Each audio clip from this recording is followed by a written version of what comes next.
इथं कशासाठी आलो? सोन्यासारख्या माणसांबद्दल एक बेंटेक्सचा कार्यकर्ता ज्या लेवलला जाऊन बोलतो त्याचा निषेध करण्यासाठी आपण सर्वजण इथं आलेलो आहोत। पण एक गोष्ट तुम्ही सर्वांनी समजून घेतली पाहिजे की हा लढा फक्त एका वक्तव्याचा नाही आहे, हा लढा विचाराचा आहे। या महाराष्ट्रामध्ये आपल्या आधीच्या पिढीने आणि आपण सर्वांनी एक सुसंस्कृत राजकारण हे बघितलेलं आहे। याच ठिकाणी याच्या आधी अनेक सभा आपण सर्वांनी बघितल्या असतील। त्या सभेमध्ये शेतकऱ्याचं हित, लोकांचं हित, युवा, महाराष्ट्रासाठी योग्य असं धोरण याच्यावर भाषणं झालेली आहेत। आणि याच पवित्र भूमीमध्ये आपण आज सर्वजण तोच विचार जपण्यासाठी, ती संस्कृती जपण्यासाठी इथं आलेलो आहोत। त्यामुळे फक्त या तालुक्याचा, या जिल्ह्याचा हा विषय नसून हा विषय अख्ख्या महाराष्ट्राचा आहे, महाराष्ट्र धर्माचा आहे। म्हणून हा लढा जो तुम्ही इथं सुरू केलेला आहे तो फक्त या भागाचा नसून या अख्ख्या महाराष्ट्राचा आहे, हे आपण सर्वांनी समजून घेतलं पाहिजे। अनेक नेते इथं उपस्थित आहेत, आमचे अध्यक्ष आहेत, आजी खासदार, माजी खासदार, आजी आमदार, माजी आमदार, माजी मंत्री, सामाजिक कार्यकर्ते, पदाधिकारी, माता भगिनी, पत्रकार, माझ्यानंतर अनेक लोक बोलणार आहेत। फक्त मी आपल्या सर्वांना एवढंच सांगणार आहे, विचार हे आपल्या सर्वांना जपावे लागतात। आम्ही सुद्धा खालच्या लेवलला जाऊन बोलू शकतो, जिथं पाहिजे तिथं आम्ही आक्रमक बोलतो, पण आम्ही राजकारणाची नाही तर शब्दाची पातळी कधी सोडून बोलत नसतो। काही दिवसांपूर्वी माझा एक व्हिडिओ तुम्ही सर्वांनी बघितला, अधिकाराच्या बाबतीत मी बोललो, पण बोलत असताना तिथं मर्यादा कुठल्या आम्ही ओलांडल्या नाही। लोकांच्या हितासाठी आम्हाला काही गोष्टी बोलाव्या लागतात, लढाव्या लागतात, पण ते करत असताना आमच्या आधीच्या पिढीने कुठला विचार जपला, आज आम्ही कुठला विचार जपायचा आहे आणि उद्याच्या पिढीसाठी काय उदाहरण आपल्या सर्वांना द्यायचंय हे आम्ही सर्वजण विचार करतो आणि त्या पद्धतीने आम्ही वागत असतो। छत्रपती शिवाजी महाराज, शाहू महाराज, महात्मा फुले, विश्वरत्न डॉक्टर बाबासाहेब आंबेडकर, लोकशाहीर अण्णाभाऊ साठे, पुण्यश्लोक अहिल्यादेवी होळकर, या सर्व महामानवांनी आपल्याला विचार दिलेत। त्या काळामध्ये त्यांनी जो संघर्ष केला तो संघर्ष सोपा नव्हता। आज जयंती निमित्ताने आपण महामानवांना वंदन करतो, त्यांच्या समोर नतमस्तक होतो, पण त्यांचे विचार काय असतात हे आपण सर्वांनी समजून घेतले पाहिजे आणि तेच विचार आपल्या आधीच्या पिढीने जपले आणि तीच आपल्या सर्वांची जबाबदारी आहे। नाही तर आजच्या राजकारणामध्ये काही लोक स्वतःला चाणक्य समजतात। काही दिवसांपूर्वी आपण सर्वांनी पेपरमध्ये जाहिरात बघितली असेल, एका नेत्याची जाहिरात, बेनामी जाहिरात। आम्ही जे काय करतो खुल्लम खुल्ला करतो, आम्ही कोणाला घाबरत नाही। आमच्या पाठीमागे नाव आहे, आमच्या बरोबर लोक आहेत, आम्ही नाही कोणाला घाबरत। पण तुम्हाला तुमची जाहिरात देण्यासाठी बेनामी जाहिरात द्यावी लागते। पण मी त्यांना सांगतो, त्या नेत्याला जाहिरात देऊन तुम्ही नटसम्राट होऊ शकता, पण तुम्ही लोकनेता होऊ शकत नाही। लोकनेता व्हायला लोकांचा पाठिंबा तिथं लागतो। हे सर्व जे मोठे नेते होऊन गेले, हे सर्व लोकनेता होते, त्यांनी लोकांच्या हितासाठी कार्य केलं, त्याच्यासाठी संघर्ष केला आणि तो संघर्ष लोकांना घेऊन त्यांनी केला। म्हणून हे जे काही वक्तव्य केले जातात त्याचा निषेध खऱ्या अर्थाने आपण सर्वांनी केलाच पाहिजे.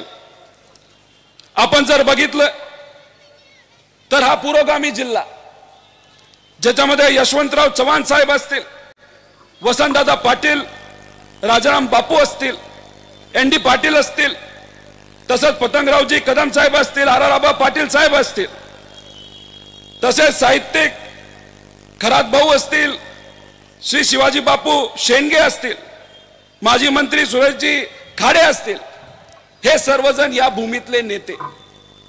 त्यांनी एक विचार जपला आणि तोच विचार आपण सर्वजण आज त्या ठिकाणी जपत आहोत. जयंत पाटील साहेबांसारखे नेते हे जपत आहेत.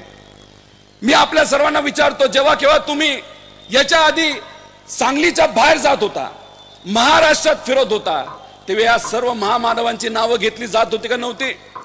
तुम्ही या भूमीतले आहात. काय ती पवित्र भूमी, काय ती लोक, मोठे नेते, त्या मोठ्या नेत्यांच्या पवित्र भूमीमध्ये तुम्ही सर्वजण आलात, एक अभिमान वाटायचा. पण हे बेंटेक्सचं सोनं खालच्या लेवलला जाऊन बोलतात. अतिशय गलिच्छ राजकारण या महाराष्ट्रामध्ये कुणी आणलं असेल तर एक तर पहिलं नाव कोणाचं घेतलं जाईल तर देवेंद्र फडणवीस साहेबांचं त्या ठिकाणी आपण नाव घेऊ शकतो. आणि यांनी काय केले, त्या अवतीभोवती यांनी बहुजन समाजाचे काही नेते ठेवले. स्वतः स्वच्छ राहायचं आणि म्हणायचं सुसंस्कृत आम्ही आहोत, आम्ही संस्कृती जपतो. अरे पण तुमच्या आसपास जे नेते तुम्ही ठेवलेत त्यांना जे तुम्ही खालच्या लेवलला जाऊन बोलायला लावता, त्यातून तुम्ही काय संदेश देता की हे बहुजन समाजाचे नेते आसपास तुमच्या बरोबर आहेत, त्यांचा फक्त उपयोग काय केला जाईल तर पवार परिवाराच्या विरोधात बोलण्यासाठी, पाटील परिवाराच्या विरोधात बोलण्यासाठी, मोठ्या मोठ्या नेत्यांच्या विरोधात बोलण्यासाठी हे तुम्ही संदेश देण्याचा प्रयत्न करता. मला एक कळत नाही क्यू येते या छोट्या नेत्यांची. कळत नाही का तुम्हाला काय तुम्ही करताय? तुम्ही तुमचा वापर करून घेताय सरीसुभात, तुम्हाला तिथं कळत नाही. यांना लोकांचं काय घेणं देणं पडलं नाही. या सर्व छोट्या नेत्यांना काय करायचं तर त्यांच्या मोठ्या नेत्याला म्हणजे देवेंद्र फडणवीस यांना फक्त खुश ठेवायचे, बाकी यांना काही करायचं नाही. मग असे जे लोक आहेत, समाजाचं घेणं देणं नाही, लोकांचं घेणं देणं नाही, या जिल्ह्याचं घेणं देणं नाही, अशा लोकांचं काय करायचं? आपण काय करायचं मी तुम्हाला सगळ्यांना विचारतो. शांत बसून चालणार आहे का फक्त भाषण ऐकली आणि विषय संपला? अहो मगाशी चालत असताना काही धनगर समाजाचे कार्यकर्ते आणि नागरिक मला भेटले. त्यांनी मला सांगितलं की अहो हे जे काय चाललंय ते योग्य नाही. पुण्यश्लोक अहिल्यादेवी होळकरांचा विचार आम्ही सर्वजण मनामध्ये ठेवतो, छत्रपती शिवाजी महाराजांचा विचार आम्ही मनामध्ये ठेवतो.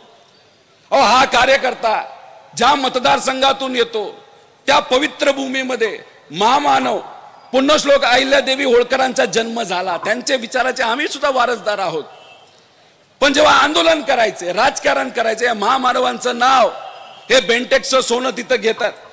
पण दादा ते कार्यकर्ते धनगर समाजाचे मला सांगत होते, अहो पण आज जर बापू वाटेगावकर असते तर मग या बेंटेक्सच्या सोन्याला योग्य असा धडा 100% त्यांनी तिथं शिकवला असता. कोणाच्याही नेत्याच्या घरच्या महिलांबद्दल, त्यांच्या आधीच्या पिढीबद्दल, वडीलधाऱ्याबद्दल खालच्या लेवलला जाऊन बोलणं हे योग्य नाही. टीव्हीवर लहान पोरं बघत असतात, युवा पिढी टीव्ही बघत असते आणि अशा प्रकारचे वक्तव्य बघितल्यानंतर त्या लहान पोरांना, त्या युवांना असं वाटतं असं बोललं तरी चालतंय, काय फरक पडत नाही. म्हणून तुम्हा सर्वांना सांगतो जबाबदारी फार मोठी आहे. आज या भाजपच्या काळामध्ये महामानवांबद्दल खालच्या लेवलला जाऊन बोललं जातं, मोठ्या नेत्यांबद्दल बोललं जातं. ही आपली संस्कृती नाही. म्हणून याच्या विरोधात हे लढलं पाहिजे, नाही तर पुढची पिढी म्हणेल चालतंय असं बोललं तरी काय फरक पडत नाही. म्हणून आपल्या सर्वांची अतिशय मोठी जबाबदारी ही आहे. आणि हे जे कुणी नटसम्राट असतील यांनी या महाराष्ट्रामध्ये काय सुरू केलंय, हे छोटे छोटे नेते आपल्या जवळ ठेवायचे. तुम्ही मला सांगा, आज टीव्हीवर आपण जेव्हा एखादं सामाजिक आंदोलन बघतो, काही समाजाचे लोक स्वतःच्या हक्कासाठी रस्त्यावर उतरतात. तिथं असणाऱ्या लोकांची चूक नाही, पण तिथं प्रतिनिधित्व करण्याचा प्रयत्न, नाही तर आपलं काहीतरी राजकीय पुनर्वसन व्हावं म्हणून काही लोक त्या मोर्चामध्ये जातात आणि तिथं पुढाकार घेण्याचा प्रयत्न करतात हे महाराष्ट्रामध्ये आपण सर्वांनी आज बघितलेलं आहे। पण हे मंत्री, हे आमदार सत्तेतले आहेत का नाही? तर हे सर्वजण सत्तेतली लोक आहेत। मला त्या सर्व मंत्र्यांना, नेत्यांना, आमदारांना विचारायचे की तुम्ही आज जे काय समाजामध्ये तेढ निर्माण करण्याचा प्रयत्न तिथं करत आहात, जे काय वातावरण गढूळ करण्याचा प्रयत्न तिथं करत आहात, आज तुम्ही सत्तेत आहात, सत्ताधारी पक्षाचे तुम्ही आमदार आणि नेते आणि मंत्री आहात। मग आज तुमची सत्ता या राज्यात असेल आणि केंद्रात असेल तर बसा एकत्र तुम्ही सगळेजण, कॅबिनेट मध्ये चर्चा करा आणि जे कुठले आरक्षणाचे विषय राज्यातला नाही तर केंद्रातला एकत्रित सोडण्याचं धाडस हे तुम्ही सर्वांनी तिथं दाखवलं पाहिजे। पण नाही, काही लोकांना फक्त वाद घालवायचा आहे।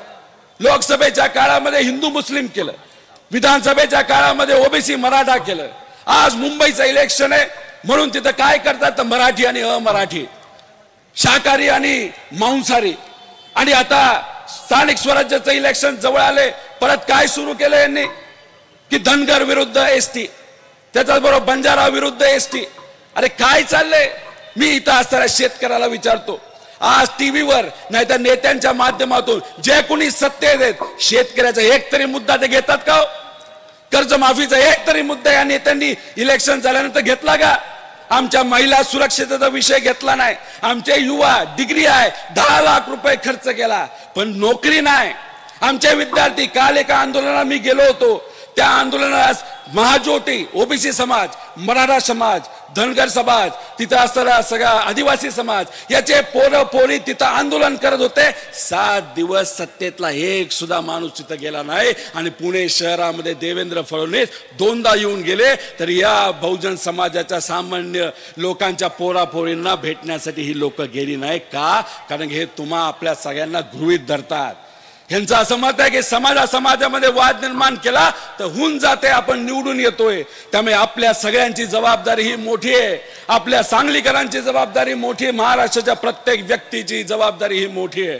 त्यामुळे आम्ही सर्वजण जयंत पाटील साहेबांच्या पाठीमागे भक्कमपणे उभा राहण्यासाठी इथं आलोय आणि एक संदेश तिथं देणार आहोत। आम्ही पुरोगामी महाराष्ट्रातले कार्यकर्ते आहोत, आम्ही छत्रपती शिवाजी महाराज आणि सर्व महामानवांचे विचाराचे वारसदार आहोत आणि तो वारसा आणि तो विचार जपण्याची जबाबदारी आहे। आमच्या ईडीची कारवाई करा नाही तर जे करायचं करा, आम्ही घाबरत नाही, कारण महाराष्ट्राचा मराठी माणूस हा कोणासमोर झुकत नाही हे अनेक लोकांनी दाखवून दिले आणि आम्ही सुद्धा त्याच विचाराचे लोक आहोत।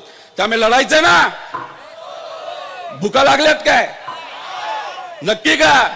एकदा हात वर करून सांगा की आम्ही सर्वजण विचाराबरोबर आहोत, जयंत पाटील साहेबांबरोबर आहोत, त्या ठिकाणी पुरोगामी महाराष्ट्राबरोबर आहोत आणि महाराष्ट्राच्या प्रत्येक मराठी माणसाबरोबर आहोत। ही जी एकजूट आहे, हे जे काय मस्तीवाद सरकार आज महाराष्ट्रामध्ये त्यांना गुडघ्यावर आणल्याशिवाय आपण राहणार नाही, फक्त उतरावं लागेल, लढावं लागेल, आपण लढणार पण आणि जिंकणार पण, एवढंच या ठिकाणी आपल्या सर्वांना सांगतो आणि थांबतो। जय हिंद, जय महाराष्ट्र, जय सर्व महामानव। धन्यवाद। यानंतर माननीय खासदार निलेशजी लंके साहेब, सामान्य माणसाचा असामान्य आवाज, मान्य खासदार निलेशजी लंके साहेब।